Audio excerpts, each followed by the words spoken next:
तीसरा अध्याय कर्मयोग। अर्जुन बोले, हे जनार्दन, यदि आपको कर्म की अपेक्षा ज्ञान श्रेष्ठ मान्य है तो फिर हे केशव, मुझे भयंकर कर्म में क्यों लगाते हैं?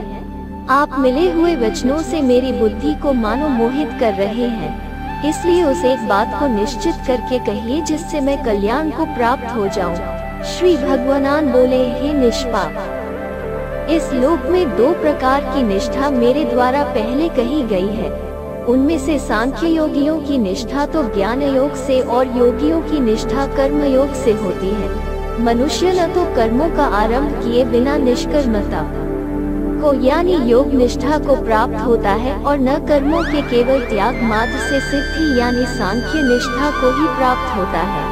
निसंदेह कोई भी मनुष्य किसी काल में क्षण मात्र भी बिना कर्म किए नहीं रहता, क्योंकि सारा मनुष्य समुदाय प्रकृति जनित गुणों द्वारा परवश हुआ कर्म करने के लिए बाध्य किया जाता है। जो मुबुद्धि मनुष्य समस्त इंद्रियों को हठपूर्वक ऊपर से रोककर मन से उन इंद्रियों के विषयों का चिंतन करता रहता है, वो मिथ्याचारी अर्थात दंभी कहा जाता है। किंतु हे अर्जुन, जो पुरुष मन से इंद्रियों को वश में करके अनासक्त हुआ समस्त इंद्रियों द्वारा कर्मयोग का आचरण करता है, वही श्रेष्ठ है। तू शास्त्र विहित कर्तव्य कर्म कर, क्योंकि कर्म न करने की अपेक्षा कर्म करना श्रेष्ठ है तथा कर्म न करने से तेरा शरीर निर्वाह भी सिद्ध नहीं होगा। यज्ञ के निमित्त किए जाने कर्मों के अतिरिक्त दूसरे कर्मों में लगा हुआ ही यह मनुष्य समुदाय कर्मों से बंधता है। इसलिए हे अर्जुन, तू आसक्ति से रहित होकर उस यज्ञ के निमित्त ही भली भांति कर्तव्य कर्म कर। प्रजापति ब्रह्मा ने कल्प के आदि में यज्ञ सहित प्रजाओं को रचकर उनसे कहा कि तुम लोग इस यज्ञ के द्वारा वृद्धि को प्राप्त हो और यह यज्ञ तुम लोगों को इच्छित भोग प्रदान करने वाला हो। तुम लोग इस यज्ञ के द्वारा देवताओं को उन्नत करो और वे देवता तुम लोगों को उन्नत करें। इस प्रकार निस्वार्थ भाव से एक दूसरे को उन्नत करते हुए तुम लोग परम कल्याण को प्राप्त हो जाओगे। यज्ञ के द्वारा बढ़ाए हुए देवता तुम लोगों को बिना मांगे ही इच्छित भोग निश्चय ही देते रहेंगे। इस प्रकार उन देवताओं के द्वारा दिए हुए भोगों को जो पुरुष उनको बिना दिए स्वयं भोगता है, वो चोर ही है। यज्ञ से बचे हुए अन्न को खाने वाले श्रेष्ठ पुरुष सब पापों से मुक्त हो जाते हैं और पापी लोग अपना शरीर पोषण करने के लिए ही अन्न पकाते हैं, वे तो पाप को ही खाते हैं। संपूर्ण प्राणी अन्न से उत्पन्न होते हैं। अन्न की उत्पत्ति वृष्टि से होती है, वृष्टि यज्ञ से होती है और यज्ञ विहित कर्मों से उत्पन्न होने वाला है। कर्म समुदाय को तो वेद से उत्पन्न और वेद को अविनाशी परमात्मा से उत्पन्न हुआ जान।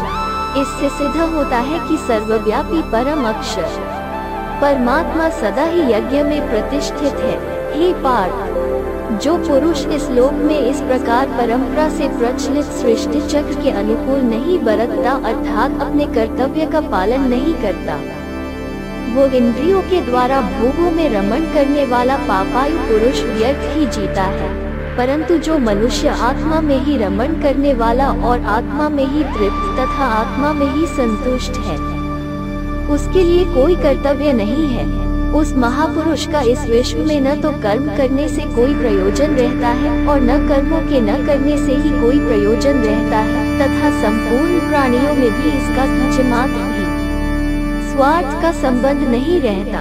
इसलिए तू निरंतर आसक्ति से रहित होकर सदा कर्तव्य कर्म को भली भांति करता रहे, क्योंकि आसक्ति से रहित होकर कर्म करता हुआ मनुष्य परमात्मा को प्राप्त हो जाता है।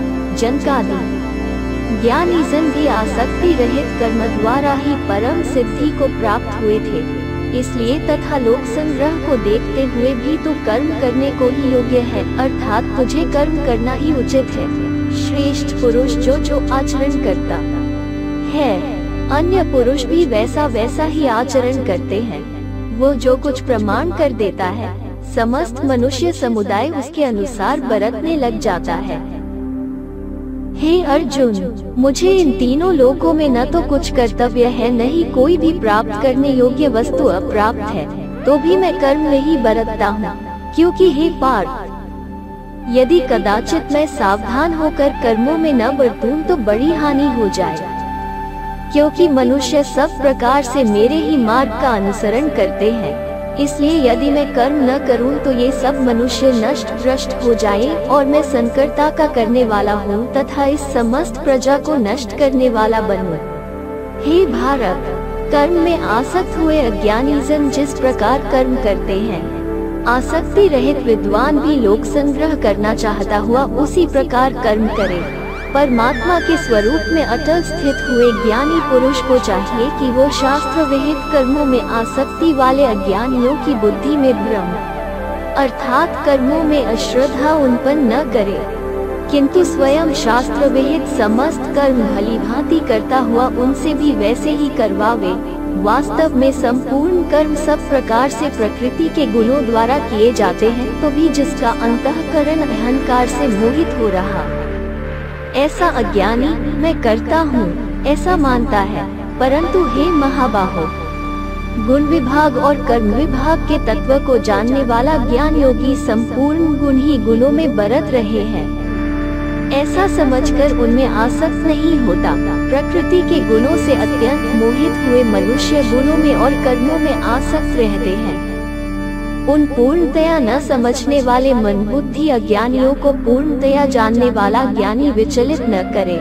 मुझ अंतर्यामी परमात्मा में लगे हुए चित्त द्वारा संपूर्ण कर्मों को मुझ में अर्पण करके आशा रहित, ममता रहित और संताप रहित होकर युद्ध कर। जो कोई मनुष्य दोष दृष्टि से रहित और श्रद्धायुक्त होकर मेरे इस मत का सदा अनुसरण करते हैं, वे भी संपूर्ण कर्मों से छूट जाते हैं। परंतु जो मनुष्य मुझ में दोषारोपण करते हुए मेरे इस मत के अनुसार नहीं चलते हैं, उन मूर्खों को तू संपूर्ण ज्ञानों में मोहित और नष्ट हुए ही समझ। सभी प्राणी प्रकृति को प्राप्त होते हैं, अर्थात अपने स्वभाव के परवश हुए कर्म करते हैं। ज्ञानवान भी अपनी प्रकृति के अनुसार चेष्टा करते हैं, फिर इसमें किसी का हठ क्या करेगा। इंद्रिय के अर्थ में अर्थात प्रत्येक इंद्रिय के विषय में राग और द्वेष छिपे हुए स्थित हैं। मनुष्य को उन दोनों के वश में नहीं होना चाहिए, क्योंकि वे दोनों ही इसके कल्याण मार्ग में विघ्न करने वाले महान शत्रु हैं। अच्छी प्रकार आचरण में लाए हुए दूसरे के धर्म से गुण रहित भी अपना धर्म अति उत्तम है। अपने धर्म में तो मरना भी कल्याणकारक है और दूसरे का धर्म भय को देने वाला है। अर्जुन बोले, हे कृष्ण, तो फिर यह मनुष्य स्वयं न चाहता हुआ भी बलात् लगाए हुए की भांति किससे प्रेरित होकर पाप का आचरण करता है। श्री भगवान बोले, रजोगुण से उत्पन्न हुआ यह काम ही क्रोध है। यह बहुत खाने वाला अर्थात भूहू से कभी न अघाने वाला और बड़ा पापी है। इसको ही तू इस विषय में वैरी जान। जिस प्रकार धुएं से अग्नि और मैल से दर्पण ढका जाता है तथा जिस प्रकार जेर से गर्भ ढका रहता है, वैसे ही उस काम के द्वारा यह ज्ञान ढका रहता है। और हे अर्जुन, इस अग्नि के समान कभी न पूर्ण होने वाले कामरूप ज्ञानियों के नित्य वैरी के द्वारा मनुष्य का ज्ञान ढका हुआ है।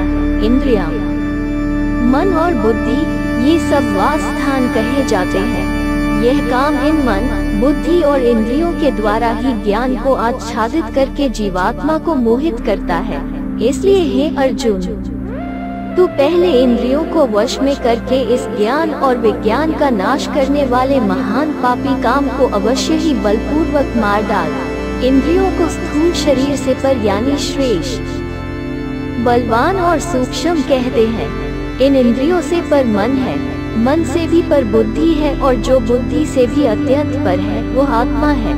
इस प्रकार बुद्धि से पर अर्थात सूक्ष्म, बलवान और अत्यंत श्रेष्ठ आत्मा को जानकर और बुद्धि के द्वारा मन को वश में करके, हे महाबाहो, तू इस कामरूप दुर्जय शत्रु को मार डाल।